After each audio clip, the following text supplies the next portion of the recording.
So I'm Mamatha, basically a chemistry teacher. I've taught for 10th standard in all these three streams, that is state, CBSE and ICSE syllabus. Along with that, I mainly teach for first PU and second PU, which includes all the entrance as well. So a very hearty welcome to all of you to the Edu stream. This is a platform where you can see that lot of experienced teachers who have created this, and they are doing their best possible to give the best service to the students who are choosing EduStream. So hope you get a lot of knowledge in the class, and I really hope I make chemistry very easy for you. And I promise that I try my best to make sure that you get everything cut and clear. In case if you have any doubt, you can please unmute yourself and you can ask the question, or you can leave the text. So the first five chapters what you have in chemistry is chemical reaction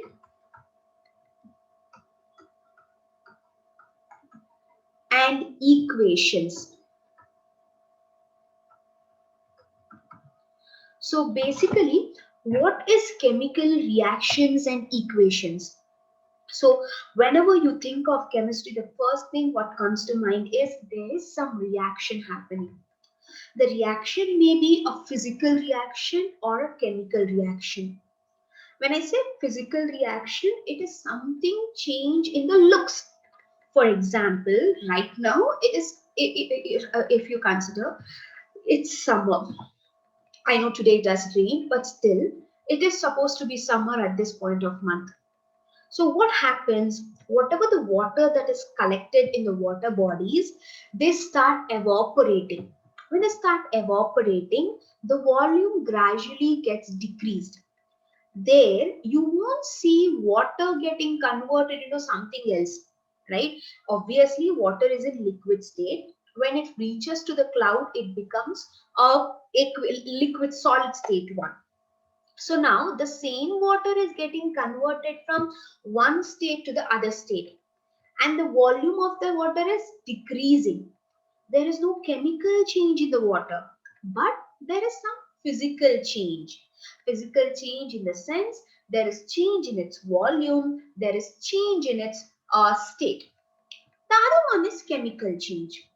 Chemical change means which has undergone chemical reaction, right? For example, if the water is getting converted into oxygen, right now due to COVID, we have a lot of deficiency of oxygen. So what do? You take oxygen cylinder, or you start having excess. You have a machine where you fill water and you get oxygen from that. So you are removing oxygen from water. So now it's no more than water. It is hydrogen and CO3 is giving, and most of you write oxygen in small letter, okay? Oxygen should be always there in a capital letter. Zinc Okay. carbonate is giving you zinc oxide plus carbon dioxide, which is already a balanced chemical equation, okay? You can call it as self-balanced equation. Yeah, ma'am. Okay, so you need not have to bother about the state because they themselves have given, you just have to write it below, solid and gas. Yes, ma'am. Okay, the reason is Zn is 2 plus, carbonate is CO3 2 minus, so 1 1.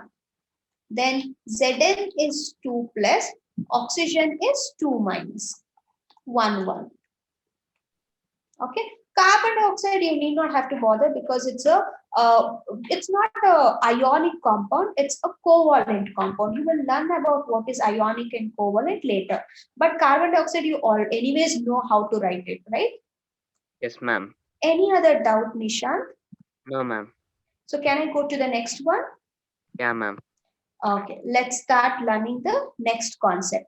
Today, as we discussed in the first class of this chapter, mind mapping, that is chemical reactions and equation. I want all of you to have your test book handy with you. Keep the test book open so that you will have a clear picture, and also it becomes easy for you to study after the class.